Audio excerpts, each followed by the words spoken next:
लेते हैं page number 3.4 के बारे में। इससे पहले हमने पेज नंबर 3.3 कंप्लीट कर चुके हैं। हमने क्या प्रतिस्थापन विधि पढ़ी है, तो प्रतिस्थापन विधि हमने स्टेप बाय स्टेप पढ़ी है।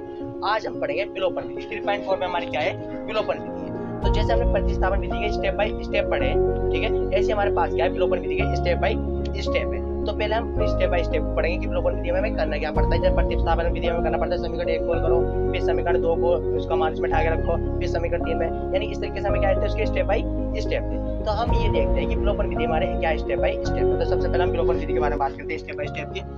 तो डाल लो विलोपन विधि, तो मेरे साथ नोट करना कॉपी में, तो और बेटर समझ में आएगी। तो हेडिंग डाल लगाओ विलोपन विधि के स्टेप बाय स्टेप। विलोपन विधि, तो देखो विलोपन विधि यानी एलिमिनेशन मेथड।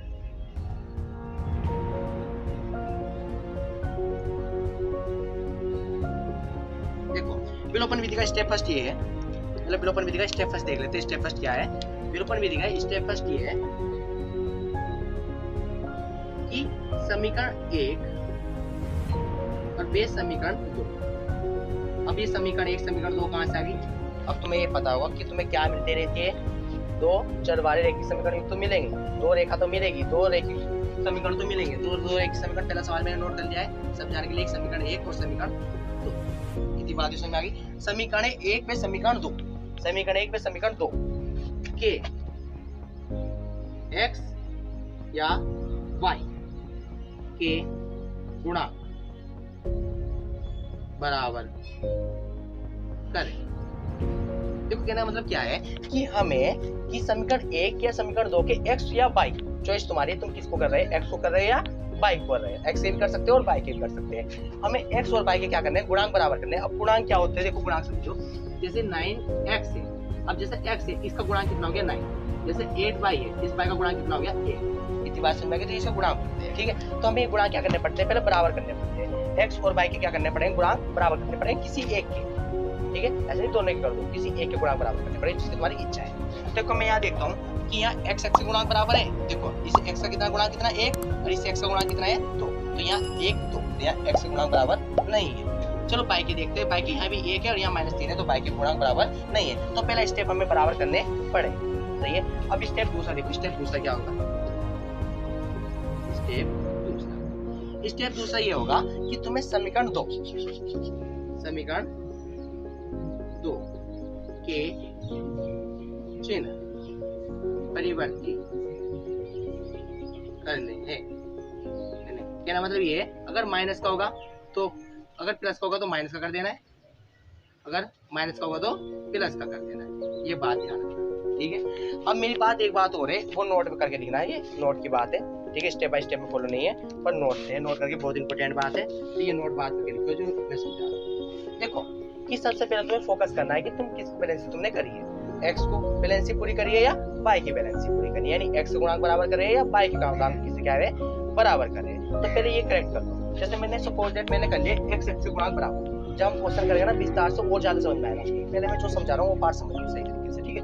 तो जिस तरह को जैसे तुमने क्या करना, तुमने x के गुणांक बराबर कर दिया। जैसे मान लिया 2x है 2x है 2x है 2x है 2x है 2x, कोई दिक्कत, जिसके हमने गुणांक बराबर करे, ये बात है। अब तुम्हें देखना है कि जब तुम उसके गुणांक बराबर करोगे इनके चिन्ह क्या मिले क्वेश्चन में, इनके चिन्ह क्वेश्चन में क्या है। अगर क्वेश्चन में आया दोनों के माइनस माइनस, प्लस प्लस या माइनस प्लस, ऐसे बात होता है 2x या 2x प्लस माइनस, सही है। अगर देखो अगर चिन्ह सेम है, यानी कि से जाती है, यानी सेम है, से जाती है फिजिक्स का वर्ड है, ठीक है, मैंने वो काम में ले लिया कि जे माने से जाती है यानी एक जैसे है, तो तुम्हें चिन्ह परिवर्तित करने हैं, यानी स्टेप बाय 2 लगाना है, ठीक है। अगर ऑलरेडी पहले से ही क्या है विजाती है चिन्ह, तो तुम्हें स्टेप दूसरा फॉलो नहीं करना। कभी दूसरे जगह से तुम क्या कर दो, इसके चिन्ह परिवर्तित कर दो। ये बात बहुत, ठीक है। तो वो क्वेश्चन में मैं कराऊंगा तो बहुत डिटेल से समझा। तो चलो पहला क्वेश्चन नंबर देखते हैं। क्वेश्चन नंबर फर्स्ट क्या कह रहे हैं, निम्नलिखित समीकरणों के योग को विलोपन विधि तथा प्रतिस्थापन विधि को द्वारा हल कीजिए। तो हमें विलोपन विधि भी लगानी है और प्रतिस्थापन विधि भी लगानी है। तो सबसे पहले हम किसको हल करते हैं, विलोपन विधि से। तो चलो विलोपन विधि से हल करते हैं, पहले विलोपन विधि सीखते हैं। तो लगाओ विलोपन विधि, विलोपन विधि।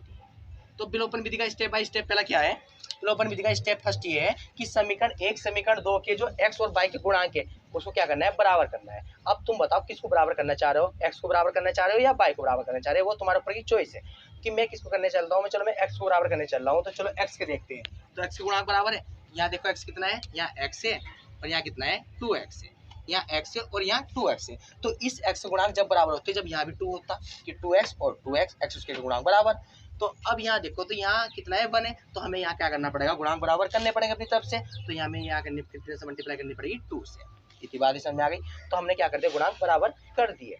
अब यहाँ देखो कि अब ये गुणांक बराबर हो गए, तो मैंने काम क्या करा, मैंने काम ये करा कि जो समीकरण 1 का जो गुणांक था x, जो समीकरण 1 का गुणांक जो x था, इसकी गुणा किससे करी, मैंने 2 से करी। तो ये बात मुझे लिखनी पड़ेगी, क्या लिखनी पड़ेगी कि समीकरण 1 की गुणा, समीकरण 1 की गुणा 2 से करने पर, जो मैंने करी थी गुणांक बराबर करने पर।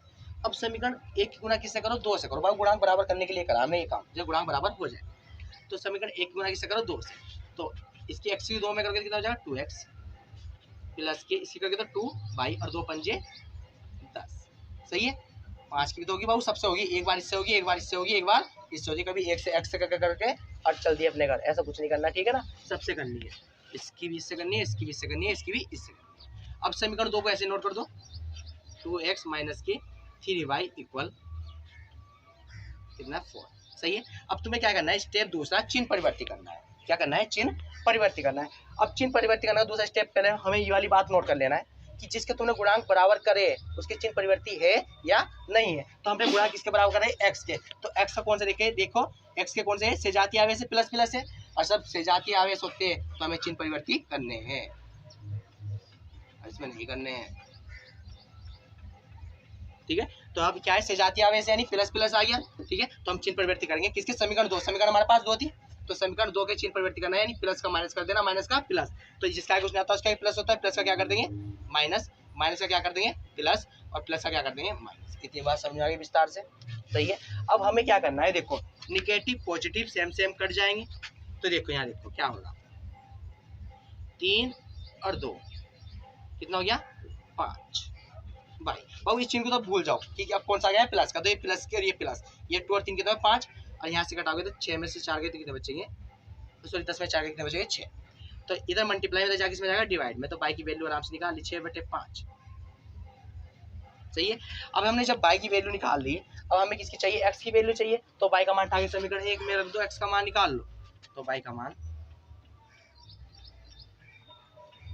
समीकरण 1 में रखने पर, ऐसे नहीं तुम 1 में रख दो, समीकरण 2 में रख सकते हो कि समीकरण 1 क्या है, इजी है, 5 से आराम से मान निकल जाएगा। ठीक है। तो कितना है x प्लस के y इक्वल 5। तो इस y की जगह कितना रखना है 6/5, तो y की जगह कितना आ जाएगा हमारे पास 6/5 इक्वल 5। चलो आगे काम यहाँ देखो, देखो इधर प्लस का दे आगे माइनस का हो जाएगा, तो x बराबर कितना हो जाएगा 5 माइनस के 6/5। देखो अब ये किसका बन गया है, फ्रैक्शन का क्वेश्चन बन गया, यानी भिन्नात्मक का संख्या, भिन्नात्मक का सवाल बन गया है भिन्न का। तो जिसके कुछ नहीं होता है उसके नीचे कितना होता है, हर होता है। जिसके नीचे कुछ नहीं होता उसके नीचे कितना होता है, 1 होता है। ठीक है। हर में क्या होता है हमारा 1 होता है। अब एक, अब इसके जो डिनोमिनेटर है हर क्या है चेंज है। और जिसका चेंज होता है, क्या तुम एलसीएम के तरीके से कर सकते हो या क्रॉस मल्टीप्लाई के तरीके से कर सकते हो। मैं क्रॉस मल्टीप्लाई ले रहा हूँ, 5 कम 5, 5 पंजे 25 और 6 कम 6, यानी कि मैंने पहले ऐसे मल्टीप्लाई करी, फिर ऐसे, फिर इस तरीके से क्रॉस मल्टीप्लाई करते। ठीक है। 25 में 6 घटा कितने बचे 19/5। तो यानी x का मान कितना है 19/5 और y का मान कितना है 6/5। तो हमने ये मान किससे निकाल लिए, एक्स विलोपन विधि से xy के मान निकाल लिए। ठीक है। अब x का मान कितना निकला हमारा 19/5 और y का मान कितना निकला 6/5। तो अब हमें विलोपन विधि से अप्लाई कर लिया। अब क्वेश्चन क्या कह रहा है, प्रतिस्थापन विधि से दोबारा हल कीजिए। अब हमें क्या करना है, प्रतिस्थापन विधि भी हल करनी है, इसी समीकरण का प्रतिस्थापन विधि द्वारा हल करनी है। तो पहले तुम इतना नोट करो। ठीक है। अब मैं इसको ड्रॉप कर देता हूँ। ठीक है। चलो दोस्तों अब लगा लेते हैं प्रतिस्थापन विधि। तो चलो प्रतिस्थापन विधि द्वारा अब लगा लेते हैं प्रतिस्थापन विधि, सब्स्टिट्यूशन मेथड। ठीक है, जो हमने पढ़ लिया है। प्रतिस्थापन विधि, तो समीकरण 1 समीकरण 2, तो समीकरण 1 समीकरण 2 हमारे पास ये है। ठीक है। तो प्रतिस्थापन विधि क्या कहती है, प्रतिस्थापन विधि ये कहती है कि समीकरण 1 को हल करो या समीकरण 2 को हल करो, वो तुम्हारे ऊपर चॉइस है। तो किसको हल करने चलते हैं, समीकरण 1 को चलते हैं, क्योंकि हम पिछली 3.1 में हमने ज्यादा किससे करा है, समीकरण 1 को हल करा है 3.3 में। ठीक है, तो चलो समीकरण 1 को हल करते हैं। अगर यहाँ समझ में नहीं आया ना इसके स्टेप बाय स्टेप तो 3.3 देख लेना, तो वहां से बेटर समझ में आ जाएगा। समीकरण 1 को हल करने पर, तो समीकरण 1 कौन सी हमारे पास ये, तो चलो इसको नोट करते हैं, x प्लस के y इक्वल कितना आया, सॉरी 5। सही है। अब यहाँ से हमें x की प्रॉपर वैल्यू निकालनी नहीं पड़ती, प्रॉपर वैल्यू निकालनी नहीं पड़ती, वो जो प्रॉपर वैल्यू निकलती है। हमें यहाँ से क्या निकालना है, सिर्फ x का मान निकालना है। तो देखो x y इधर प्लस कर दे, आगे माइनस हो जाएगा। अब ये जो x की वैल्यू निकलती है वो प्रॉपर नहीं निकलती, इसको हमें क्या मानना पड़ेगा, समीकरण 3 मानना पड़ेगा। तो ये बात मैंने 3.3 में विस्तार से समझाई है। ठीक है, अब जो ये x की वैल्यू आई है, वो जो x की वैल्यू आई है वो उठा किस में रखनी पड़ेगी, बताओ किस में रखनी पड़ेगी, समीकरण 2 में रखनी पड़ेगी। सही बात है, किसको हल कराया हमने, समीकरण 1 को हल कराया। देखो समीकरण 1 को हल करते हैं तो ये वैल्यू किस में उठा के रखते हैं, समीकरण 2 में रखते हैं। अगर तुम समीकरण 2 को हल करते हो तो ये वैल्यू किस में उठा के रखनी पड़ती है, हमें समीकरण 1 में रखनी पड़ती। तो हमने किसको करा था, समीकरण 1 को हल करा था। तो जो ये वैल्यू निकली है x बराबर 5 माइनस के y का मान समीकरण 2 में रखने पर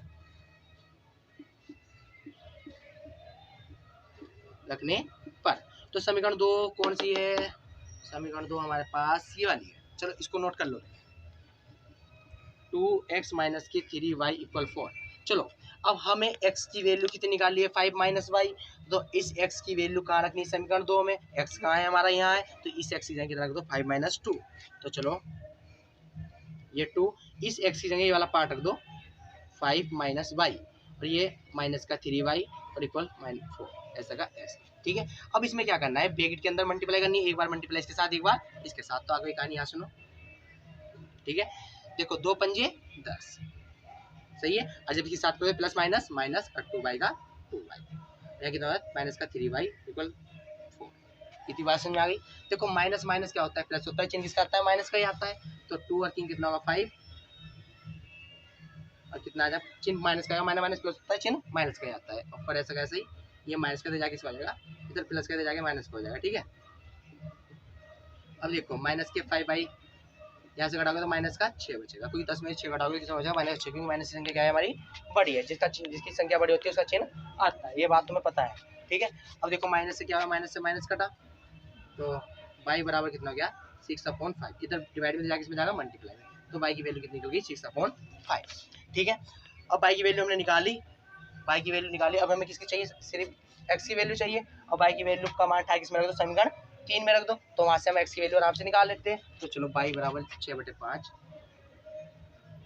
का मान समीकरण 3 में रखने पर, तो समीकरण 3 कौन सी हमारे पास, ये वाली, x इक्वल 5 माइनस के y। तो x इस y की जगह 5, ऐसा कैसे, माइनस इस y की जगह कितना आ जाएगा, 6/5। तो चलो इसको थोड़ा हल कर लो, x बराबर, देखो जिसके नीचे कुछ नहीं तो उसके नीचे एक होता है। और वही बात आ गई जो मैंने बात यहाँ समझाई थी। ठीक है, वो सेम टू सेम देखो, ये क्वेश्चन बन गया है, क्रॉस मल्टीप्लाई, 5 पंजे 25, 6 कम 6 और 5 कम 5, ये बात समझ में आ गई होगी, तूने क्रॉस मल्टीप्लाई करी मैंने इस तरीके से। ठीक है, तो 25 में 6 गए तो कितना आ जाएगा, 19/5। तो कहना क्या मतलब है इसमें, कि प्रतिस्थापन विधि से हल करो या विलोपन विधि से हल करो, x y के मान तो वही निकलेंगे। देखो यहाँ x का मान भी 19/5 आया है, यहाँ भी x का मान 19/5 आया है, यहाँ y का मान भी 6/5 आया है, यहाँ y का मान भी 6/5 आया है। कहने का मतलब ये है कि तुम कोई सी विधि से हल करो, ठीक है, देखिए समीकरण को कोई सी विधि से हल करो कि आंसर एक जैसे आने वाले हैं। अगर इसके आंसर मेरे ख्याल से विपरीत आ जाते हैं तो मैंने कोई ना कोई सा मेथड क्या कर दिया, गलत लगा दिया, यानी कैलकुलेशन मैंने गलत कर दी है। ठीक है, तो चलो अब इसका क्वेश्चन नंबर बात कर लेते हैं, प्रश्न नंबर 3.4 के क्वेश्चन नंबर सेकंड पार्ट के बारे में। इससे पहले ने क्वेश्चन नंबर फर्स्ट पार्ट कर चुके हैं, अब बात कर रहे हैं क्वेश्चन नंबर सेकंड पार्ट। तो सेकंड पार्ट क्या है, 3x प्लस के 4y इक्वल 10 और 2x माइनस के 2y इक्वल 2। हमें क्या करना है, विलोपन विधि और प्रतिस्थापन विधि द्वारा क्या करना है, सोल्व करना है। वही एलिमिनेशन मेथड और सब्स्टिट्यूशन मेथड द्वारा क्या करना है, इसको सोल्यूशन निकालना है। इसका क्वेश्चन हमें दे रखा है 2x प्लस के 4y इक्वल 10 और 2x माइनस के 2y इक्वल 2। तो सबसे पहले हम कौन सी विधि लगाते हैं, विलोपन विधि। इससे पहले मैंने क्वेश्चन में समझा चुका हूँ स्टेप बाय स्टेप विलोपन विधि क्या होते हैं। ठीक है, तो चलो इसको क्या करते हैं, विलोपन विधि द्वारा क्या करते हैं, पहले हल करते हैं। विलोपन विधि द्वारा, तो विलोपन विधि में समीकरण 1 और समीकरण 2 मान लो, जो रेखीय समीकरण तुम्हारे ये युग में। ठीक है, अब विलोपन विधि क्या कहती है, विलोपन विधि का स्टेप बाय स्टेप पहला फर्स्ट ये है कि जो तुम्हारे x और y यानी तुम्हारे जो चर होंगे, ठीक है, उसका एक चर यानी एक अवयव क्या होना चाहिए, बराबर होने चाहिए। कहना मतलब ये है कि हमारे पास जो ये एक मतलब किसको डिसाइड करना है, सिर्फ एक संख्या को डिसाइड करना है, या एक्स को डिसाइड कर लो या वाई को डिसाइड कर लो, करना है किसी को एक को है। तो मैंने सपोज दैट किसको कर लिया है, एक्स को कर लिया है। तो एक्स कितने हैं यहाँ 3x और यहाँ कितने हैं 2x। तो मुझे ये चर क्या चाहिए, बराबर चाहिए। पहली बात तो यही है स्टेप। तो यहाँ चर बराबर है, यहाँ चर बराबर नहीं है, ना यहाँ चर बराबर है, तो ये चर बराबर नहीं है। तो पहला स्टेप हमें ये चर बराबर करने पड़ेंगे। तो यहाँ कितना है 3x, यहाँ कितना है 2। तो कुछ नहीं करना, इसकी मल्टीप्लाई इसमें कर दो, इसकी मल्टीप्लाई इसमें कर दो, यानी इसकी मल्टीप्लाई 2 में कर दो, इसकी मल्टीप्लाई 3 में कर दो। देखो कितना हो जाएगा, 3 दूनी 6x और 3 दूनी 6x, हो गया चर बराबर। तो हमने थोड़ा सा काम करा, थोड़ा सा काम यह क्या करा हमने चर को बराबर करने के लिए कि जो ये 3x था इसकी गुणा किससे कर दी, 2 से कर दी, और जो ये 2x था इसकी गुणा किससे कर दी, 3 से कर दी। अब जो ये 3x था इस समीकरण किसमें था, 1 में, सही है। और जो ये 2x था इस समीकरण किसमें था, इस समीकरण किसमें था, 2 में था। तो मैं क्या करूँगा, समीकरण 1 की गुणा किससे कर दूंगा, 2 से, और समीकरण 2 की गुणा किससे कर दूंगा, 3 से। क्यों करा ये, चर बराबर करने के लिए। तो चलो करते हैं, ये बात लिख देते हैं, समीकरण 1 की गुणा 2 से तथा समीकरण 2 की गुणा 3 से करने पर। इतनी बात समझ में आ गई। अब चलो करते हैं, गुणा कर देते हैं। अब देखो समीकरण 1, तो समीकरण 1 हमारे पास सी वाली है, ठीक है। अब इस समीकरण की गुणा किससे कर रहे हैं, हम 2 से कर रहे हैं, तो सबके साथ करनी पड़ेगी, एक बार इसकी इसके साथ, एक बार इसकी इसके साथ, एक बार इसकी इसके साथ। तो चलो 2 की मल्टीप्लाई 3 में करके तो 2 3 जा 6x हो जाएगा। फिर 2 की मल्टीप्लाई 4 में करोगे तो प्लस के 2 4 जा 8 हो जाएगा, और 2 की 10 में करोगे 2 10 जा 20 हो जाएगा। इतनी बात भी समझ में आ गई। देखो 2 की मल्टीप्लाई पहले इसमें कर दी, फिर 2 की मल्टीप्लाई इसमें कर दी, फिर 2 की मल्टीप्लाई इसमें कर दी, तो ये फंक्शन आ चुका है। अब ऐसी कि समीकरण 2 की मल्टीप्लाई किससे करें हम, 3 से, तो समीकरण 2 की मल्टीप्लाई 3 से करो, 3 की एक बार इसके साथ, एक बार इसके साथ, एक बार इसके साथ, तो 3 की 3 से करोगे, 3 दूनी 3 2 जा 6 और 3 2 जा 6 माइनस के 6 हो जाएगा, और बराबर 3 2 जा 6, ठीक है। अब अगले स्टेप पे जब हम क्या करते थे, ये चर बराबर हो चुके हैं हमारे, एक्स एक्स को ये कब बराबर हो चुका है, तो अगला स्टेप ये था कि जिसको तुमने बराबर करे फिर उसके साइन देखो, उसके साइन चेंज है या नहीं, अगर यानी प्लस माइनस है या प्लस प्लस है या माइनस माइनस है, ठीक है, ये साइन देखने में, ठीक है।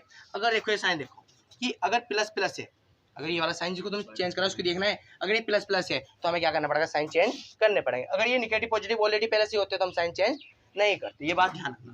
तो देखो ये सेम है, यानी सजातीय आवेश है। अब इसका नाम सजातीय क्या है हमारे पास, पॉजिटिव पॉजिटिव है आवेश, तो सॉरी फिजिक्स की बात निकल गई, ठीक है, फिजिक्स के वर्ड का मुंह से निकल गया, मैथमेटिक्स देखो।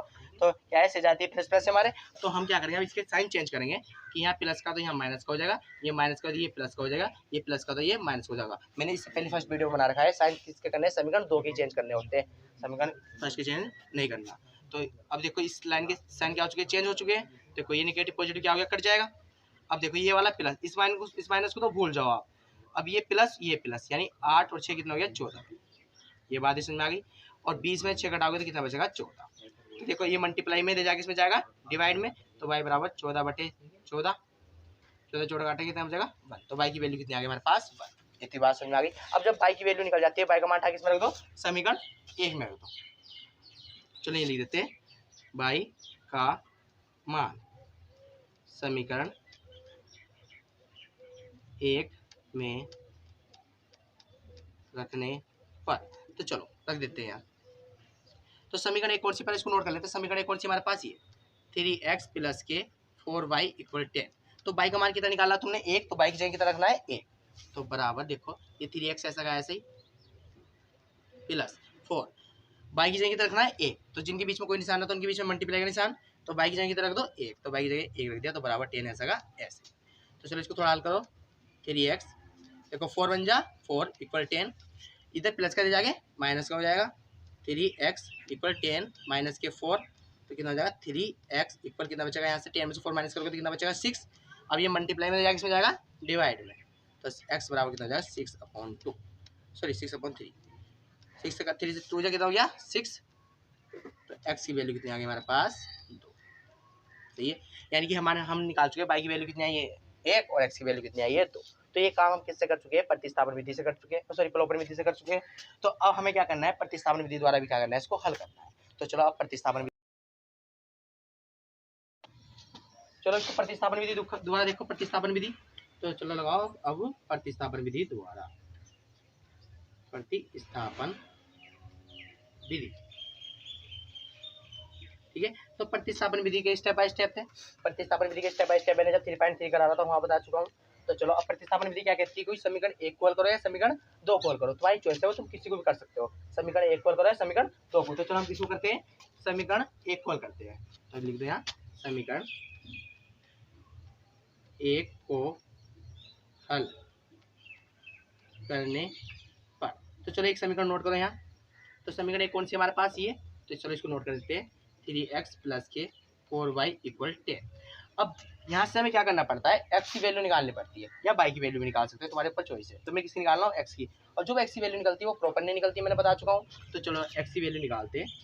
ये 3x इधर 10, इधर प्लस कर दे जाके माइनस का 4y हो जाएगा। ठीक है, अब ये वैल्यू जो निकली है किसी निकली, 3x की निकली। अब मुझे चाहिए x की, तो इस 3 को भी क्या भेजना पड़ेगा, इधर भेजना पड़ेगा। चलो 3 को इधर भेजते हैं। तो x बराबर कितना हो जाएगा, 10 - के 4y/3। सही है। अब ये प्रॉपर वैल्यू निकलती है, इसको हमें क्या मानना पड़ता है, समीकरण, ये समीकरण 3 मान ली। अब जो ये x की वैल्यू निकलनी पड़ती है, तो ये किस में ठाकर रखनी पड़ती है, समीकरण 2 में, क्योंकि हमने किसको कराया, समीकरण 1 को हल कराया। अगर हम करते समीकरण 2 को हल, तो किस में ठाकर रखते हैं हम, ये समीकरण 1 में रखते हैं। ये बाद में ध्यान रखिएगा। ठीक है, तो अब ये मान रखो, समीकरण x का मान जितना भी है ये किस में रखना है, समीकरण 2 में। तो ये रख देते हैं x बराबर 10 - के 4y/3 का मान समीकरण 2 में रखने पर। सही है, तो चलो समीकरण 2 यहाँ देखो भैया। ठीक है, तो ये मैं बिठा देता हूँ। ठीक है, तो यहाँ देखो अब समीकरण 2, तो समीकरण 2 कौन सी है, पहले ये देख लो। तो समीकरण हमारे पास 2 ये रही, तो इस समीकरण 2 को हम यहाँ लिख देते हैं, 2x - के 2y = 2। सही है, अब इस x की वैल्यू कितनी निकली है, ये पूरी।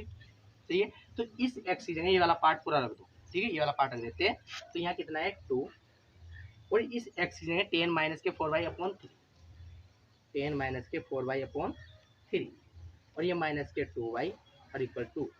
इतनी बात समझ में आ गई। अब देखो पहले इसकी मल्टीप्लाई अंदर कर लेते हैं। चलो अंदर करते हैं। देखो 10 2 की 10 में करोगे तो कितना आ जाएगा, 20। फिर एक बार मल्टीप्लाई इसके साथ, एक बार मल्टीप्लाई इसके साथ। 2 की 10 में करोगे तो 20 आ गया, और 2 की 4 में करोगे तो कितना आ जाएगा, 2 4 जा 8, और माइनस का 2y = 2, और नीचे क्या चलेगा, इसके अपॉन 3। इतने पार्ट के अपॉन 3 चला, तो इतने पार्ट के अपॉन 3 रखेंगे। अब डायरेक्ट इसको 3 को इधर नहीं भेजना, क्योंकि यहाँ क्या बन गया, ऋणात्मक रूप बन गया। तो पहले हमें क्या लेना है, एलसीएम लेना है। तो चलो पहले एलसीएम ले लेते हैं नीचे 1 मान के। तो इस जो एलसीएम लिया है, तो जिसके जो ये क्या है, डिनोमिनेटर है, तो इसके क्या डिनोमिनेटर क्या है, चेंज है, तो हमें क्रॉस मल्टीप्लाई करनी पड़ेगी। तो चलो क्रॉस मल्टीप्लाई कर लेते हैं। 3 1 जा 3, और जब इसकी 1 में करोगे तो सेम टू सेम ये पार्ट आएगा, 20 - 8y, और जब इसकी करोगे 3 2 जा 6y इक्वल कितना आ गया, 2। देखो क्या करा, इसके मल्टीप्लाई इसमें करा तो सेम टू सेम ये पार्ट आया, इसके मल्टीप्लाई इसमें करी तो 3 2 जा 6 हो गया, नीचे की नीचे, यानी कि इस तरीके से कर दिया, पहले ऐसे फिर ऐसे फिर ऐसे, ये क्रॉस मल्टीप्लाई कर दिया। ठीक है, अब देखो यहाँ से देखो 20 माइनस माइनस क्या हो जाएगा, प्लस हो जाएगा, चिन्ह माइनस का आता है, 14y, ये पता ही है, माइनस माइनस प्लस होता है, चिन्ह माइनस का आ जाता है। 8 और 6 इतना आ गया 14 और इक्वल टू, और देखो ये डिवाइड में दे जाके इसमें चला गया मल्टीप्लाई में। इतनी बात समझ में आ गई। ठीक है, अब देखो 20 - के 14y, इसका टेबल पढ़ लो, 3 2 कितना हो गया 6। सही है, माइनस के 14y ऐसा कैसे ही। ठीक है 6, अब ये प्लस का दे जाके किसका हो जाएगा, माइनस का हो जाएगा 20। सही है, अब देखो माइनस के 14y, अब देखो माइनस के 20 में से 6 करोगे तो माइनस की संख्या बड़ी है, तो माइनस का चिन्ह आएगा, और 20 में 6 माइनस करोगे तो कितना बचेगा, 14, तो माइनस के 14, माइनस से माइनस कटा, तो y बराबर कितना आ गया, 14/14, 14 बन जा 14, तो y की वैल्यू कितनी आ गई, 1। और जब y की वैल्यू 1 निकल गई, तो y का मान आगे प्रतिस्थापन विधि में कितना रखते हैं, समीकरण 3 में, क्योंकि समीकरण 3 को हमने थोड़ा हल कर रखा, वहां से हम x की वैल्यू प्रॉपर आराम से निकाल सकते हैं। तो चलो y का मान आगे किसमें रख दो, समीकरण 3 में। तो यहाँ लिखो ये जवाब, y का मान समीकरण 3 में रखने पर। तो समीकरण 3 कौन सी हमारे पास, ये, तो चलो इसको नोट कर देते हैं। x बराबर कितनी है, 10 - के 4y/3, तो x बराबर 10 - के 4, y की वैल्यू कितनी निकाल ली तुमने, 1, तो y की जगह कितना पुट करना है, 1, मल्टीप्लाई 1/3। अब थोड़ा इसको हल कर लो। 10 देखो 4 का टेबल पहले 1 में पढ़ो, 4 1 जा 4, और 3 ऐसा का ऐसे। तो 10 में से 4 अब क्या करना पड़ेगा, माइनस करना पड़ेगा। 10 में से 4 माइनस करें तो कितना बचेगा 6/3, 3 2 जा 6, तो कितना आ गया 2। तो x की वैल्यू कितनी आई 2 और y की वैल्यू कितनी आ गई 1। तो जो कंडीशन हमें यहाँ देखने को मिली थी विलोपन विधि में, विलोपन विधि में y की वैल्यू कितनी आई थी 1, और इसमें भी कितनी आई y की वैल्यू 1, और इसमें कितनी है x की वैल्यू 2, इसमें कितनी है x की वैल्यू। यानी कि कहना मतलब ये है कि आप कोई सी विधि से हल करो आंसर वही आएगा। तो चलो अब इसका क्वेश्चन नंबर हम तीसरा देखते हैं। Tell me pretty lies, look me in the face, tell me that you love me, even if it's fake.